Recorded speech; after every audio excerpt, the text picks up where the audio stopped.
இப்படிப்பட்ட 5 ஆண்டு கால ஆட்சியை தூக்கி எறிவதற்கான பொன்னான நேரம் வந்திருக்கிறது.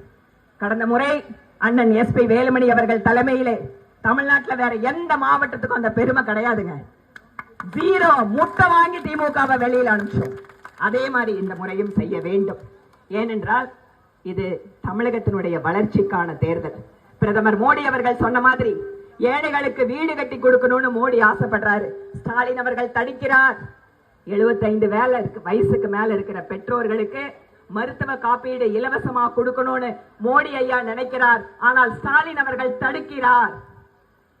விஸ்வகர்மா சமுதாயத்திற்கு அற்புதமான திட்டத்தை மோடி அவர்கள் கொடுத்தார். தமிழ்நாட்டில் மட்டும்தாங்க அந்த திட்டம் நடைபெறல. இந்தியா முழுவதும் லட்சக்கணக்கான விஸ்வகர்மா சமுதாயம் பலன் பெற்றுக் கொண்டிருக்கிறது. ஆனா இங்க அந்த பலன் கிடைக்கல. ஒவ்வொரு வீட்டுக்கும் 75,000 ரூபாய் நீங்க சோலார் போட்டுக்கலாம்னு மோடி அவர்கள் சொல்றாரு, கொடுக்க தயாரா இருக்காரு.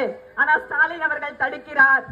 இந்த மாதிரி ஒரு ஆட்சி இன்னும் 5 ஆண்டு காலம் நடந்தால் நம் தமிழ்நாட்டில் இருக்கின்ற ஏழைகளுடைய நிலைமை என்ன என எண்ணி பாருங்க. நோயாளிகளுக்கு ஜன் ஔஷதி ரொம்ப குறைச்சு விலையில மருந்து மாத்திரை, 5 லட்சம் ரூபாய் காப்பீடு, மருத்துவ காப்பீடு ஒவ்வொரு குடும்பத்துக்கும்.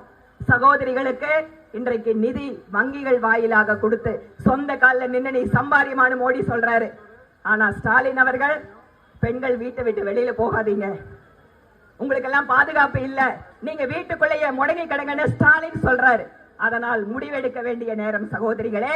திமுக கட்சியை ஓட ஓட விரட்ட வேண்டிய நேரமாக இது.